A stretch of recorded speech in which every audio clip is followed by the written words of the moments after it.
Good morning. ரொம்ப நாளாவே long வீடியோவே வரல. ஆமாப்பா, பசங்களுக்கு கொஞ்சம் வேலை, அதனால எதுவும் எடுக்க மாட்டேறாங்க. நான் பாட்டு செய்து நடக்கிறேன். என்ன பண்றது? வந்துட்டாரு பாரு, உனக்கு வீடியோ எடுக்கிறேன்னாலே வந்துருவாரு. பாலக்கரை வாங்கிட்டு வந்தாங்க. இன்னைக்கு வந்து பாலக்கரை கூட்டு பண்ணலாம், புடலங்காய் பொரியல், ரசம் இருக்குது, நேற்று வச்ச ரசம், அதோட விட்டுடலான்ட்டு. கட கடன்னு வேலை ஆகட்டும். ஆமா, நான் வந்து எல்லாமே எடுபடி வேலை பார்த்து வைக்கிறேன். கீரை கட் பண்றது மட்டும் எனக்கு அவ்வளோக்கா வராது. நான் அலசினாலே வந்து மண் இருக்கு, அப்புறம் மருந்து வேலை அடிக்குதுன்னு சொல்லுவாங்க. அதனால வந்து ஆமா, நான் எங்க அம்மா கிட்டயும் அக்கா கிட்டயும் தள்ளி விட்டுருவேன். இதுல வந்து கொஞ்சமா வந்து கொஞ்சமா பொரியல் மீந்து போகுது. இல்ல சிட்டு சிலிண்டர் வந்துச்சுன்னு நினைக்கிறேன், தெரியல. சிலிண்டரா? இன்னைக்கு ஆக்சுவலி சிலிண்டர் புக் பண்ணியிருந்தோம், வந்திருக்கணும். ரெண்டே ரெண்டு போதுமா? ரெண்டு போறோமா? கீரை வேற பொரியல, கீரை கூட்டு இதெல்லாமே மீந்துரும். இது ரெண்டு போறோம், இது நிறைய வரும். என்ன பயமா? என்னமா இப்ப முடிக்கிறீங்க? அக்கா கேக்குறா, தீபாவளிக்கு பலகாரம் எல்லாம் செய்யலையா? தீபாவளி பலகாரம்லாம் செய்யலமா இந்த தடவை.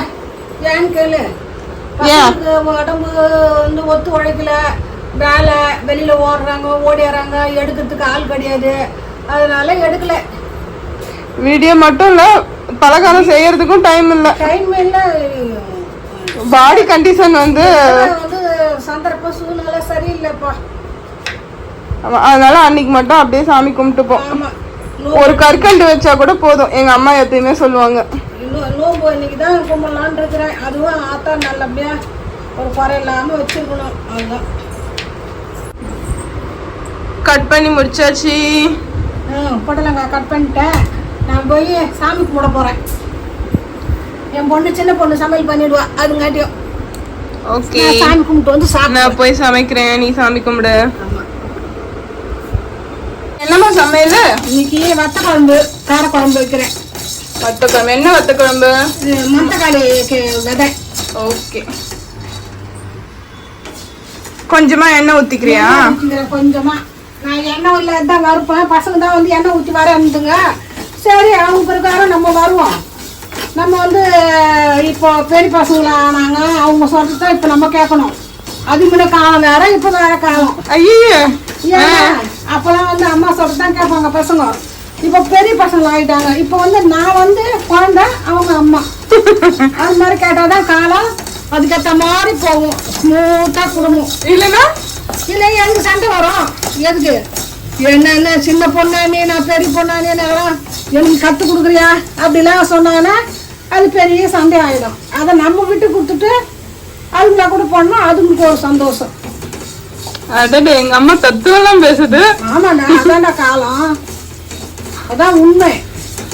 அதுங்களுக்கு ஏற்ற மாதிரி நடந்துக்கணும். நம்ம பெரியவங்க ஆயிட்டோமா, அது பெரிய பசங்க ஆயிடுச்சு, நீ இப்படி பண்ற அப்படி பண்ற, உனக்கு ஒன்றும் தெரியல இப்போ அப்படின்னா ஓகே, ஒன்றும் தெரியல. நம்ம மனசுக்குள்ள நம்ம எல்லாம் தெரிஞ்சு வச்சுக்கிறோம். இருந்தாலும் நம்ம ஒத்துக்கணும். அதை ஒத்துக்கினாதான் லைஃப், ஒத்துக்கலைன்னா சண்டை. சரிதான். அதுதான் மாமியாருங்களும் சரி, மருமகளும் சரி, பொண்ணுங்களும் சரி, பிள்ளைங்களும் சரி. இது வறுத்து எடுத்துட்டேன், வந்துச்சு. ஒரு தட்டில் கொட்டிக்கணும். இரு, தட்டு எடுக்கிறேன். தட்டு செம்ம ஹைட்ல இருக்கு, எனக்கே பத்தல, எங்க அம்மாவுக்கு சுத்தமா பத்தாது.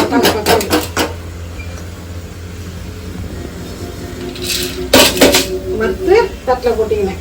செம்ம வாசனை, கம்மல் வாசனை. இப்ப திருப்பி எண்ணெய் கொஞ்சம் ஊற்றிக்கிறேன். எண்ணெய் எங்க அம்மா வந்து கொஞ்சமா தான் ஊற்றுவேன். ஆஹா, அதுக்கு இல்ல, கோல்டு வின்னர் கவர்லயே வச்சுன்னு இருக்க. அதை பாட்டில் ஊற்ற புல்ல ஆயிடுச்சு, அது மிச்சம் இருந்தது.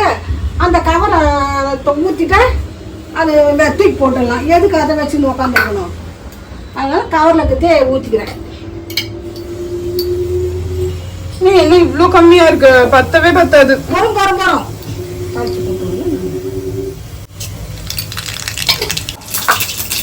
இப்போ பூண்டு போட்டுக்கிறோம். காரம் வந்து போயிடுச்சு, பார்க்கணும். பூண்டு நெருக்கினியாடா? நெருக்கிட்டம்மா. கொட்டிக்கிட்டே இருக்குது அப்படி நல்லா நெருப்பினாதான் வாசம் வரும். இதுதான் சொல்லி கொடுக்கூடாதுன்னு இருக்கு. அப்படிலாம் இல்ல, நீ சொல்லித்தா, நான் கேட்டுக்கிறேன். தருவேன் நானு, எடுத்துக்கணும். எடுத்துக்கினா சந்தோஷம் தான். வெங்காயமும் கருவேப்பிலையும், வெங்காயமும் கருவேப்பிலையும். எனக்கு எங்க அம்மா வைக்கிறதுலயே ரொம்ப பிடிச்சது வந்து காரக்குழம்பு. நான் வந்து ரசம் மாதிரி ஊத்தி சாப்பிடுவேன். ஒரு கரண்டி கொடுறா, சாதம் டீஸ்பூன் கூட கொடு.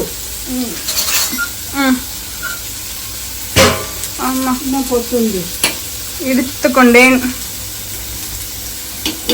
செம்ம கொசு எங்க வீட்டுக்கிட்ட, என்னன்னே தெரியல. பின்னாடி பெருக்கலம்மா, அதெல்லாம் பெருக்கால கிடக்கு. மழை பெய்ய பெருக்கவே முடியல, சொதன்னு கிடக்குது. காஞ்சாதான் பெருக்க முடியும். ஆயிப்போச்சு ஒரு மாசத்துக்கு. இப்போ தக்காளி போட்டுக்கிறேன். காரக்குழம்பு நல்லா செஞ்சு வந்ததான் குழம்பு, காரக்குழம்பு டேஸ்டா இருக்கும். அது நல்லா வதக்கணும். மொத்தத்துக்கு சேர்த்து போட்டுடுறேன்.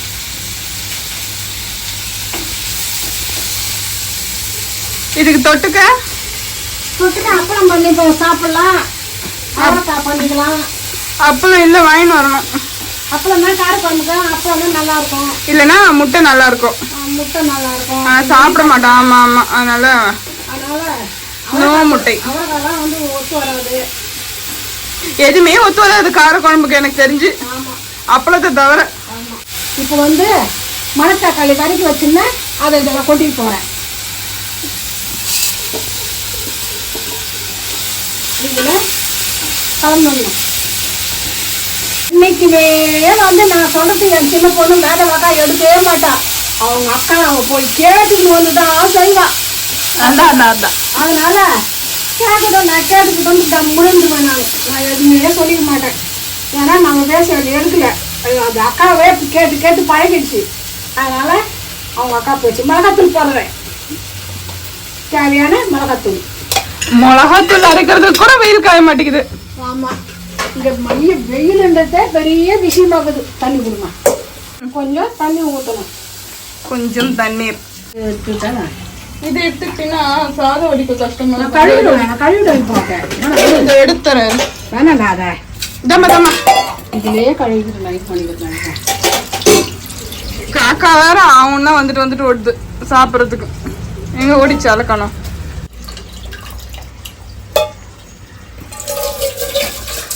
புளி கரைச்சி எடுத்துக்கிட்டியா? புளி கரைச்சி எடுத்துக்கினேன். இப்போ புளி ஊற்றிக்கணும், தேவையான புளி. அவ்வளோதான். நல்லா கொதிக்க வேணும். ஆமாம், நல்லா கொதிச்ச அப்புறம் தேவையான எண்ணெய் வேணுன்னா ஊற்றி கொஞ்சம் தாளிச்சுக்கலாம். அப்படி எல்லாம் ரெடி. இதை பெருங்காயம் தான் போட போகிறேன். முடிச்சுட்டேன், அவ்வளோதான். குழம்பு கூட்டி முடிச்சாச்சு. ஆமாம். ஏன் அவ்வளோ தண்ணி ஊற்றிட்டா? அது வந்து ஊற்றினாதான் அந்த மிளகாத்தூள் வாசனை போகும். நான் 10 நிமிஷம் அப்படி சுண்டிடும். சரி சரி. சாதம் வடிக்கணுமா? ஆமாம், சாதம் வடிக்க போகிறேன். வடித்தட்டு ஏதோ இருக்கு. சாதம் வெந்து போச்சு, அதை வடிக்க போகிறேன். அவ்வளோதான். வத்தக்குழம்பு நல்லா கொதிச்சுன்னா கொஞ்சமாக எண்ணெய் ஊற்றி தாளிச்சா நல்லா இருக்கும். கொஞ்சம் இன்னும் மிளகா பொடி வாசனை வரும். வெங்காயம் கொஞ்சம் போட்டுடணும். அப்படியே கொதிச்சுன்னா வேலை முடியும். இதுக்குள்ள எங்க அம்மாவுக்கு வேர்த்து போச்சு. இதனாலதான் நாங்க சமைக்கிறதுலயே விடுறது இல்ல. என்னால முடிஞ்ச அளவுக்கு நான் பார்த்துப்பேன். வேர்த்து தான் போகுது, வேலை செய்தாதான். எனக்கு வந்து மூடு இல்ல சமைக்கிறது. அது வீடியோ எடுக்கிறது எவ்வளவோ பரவாயில்ல. சாமான் தேய்க்கிற வேலை தான்.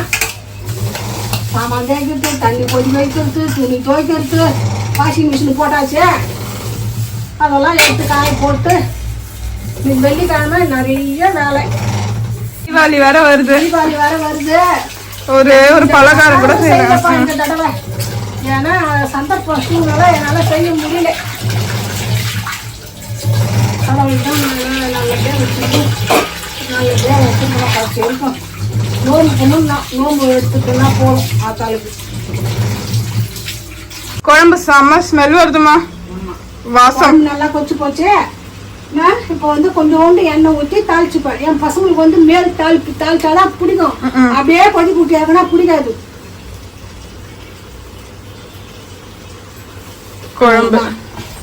குழம்பு வந்து செமையா கொதிச்சிருச்சு. எண்ணெய் ஒரு சிலவங்கலாம் வந்து தேங்காய்லாம் அரைச்சி ஊற்றுவாங்க. ஆக்சுவலி எனக்கு தேங்காய் அரைச்சி ஊற்றினா அவ்வளோ பிடிக்கும். என் சின்ன பொண்ணுக்கு பிடிக்கும், என் பெரிய பொண்ணுக்கு பிடிக்கும். அதனாலயே நான் வந்து தேங்காய் அரைச்சி ஊற்றாம அட்ஜஸ்ட் பண்ணிக்கிறேன் வாழ்க்கையில. ஏன்னா அது இறங்காது அவருக்கு. அதனால பாருங்க பகல் 12 மணி ஆனா வீடு எவ்வளவு இருட்டா இருக்கு. இருட்டா என் சின்ன பொண்ணு வந்து அட்ஜஸ்ட் பண்ணிக்குது. அது அழுவும் ஒரு குறை, எனக்கு தேங்காய் போட்டு ஊற்றிட்டீங்கன்ட்டு. ஆமா ஆனா இனிமே அவ அட்ஜஸ்ட் பண்ணிக்கணும். நான் இதுக்கப்புறம் நான் வந்து தேங்காய் போடுவேன்.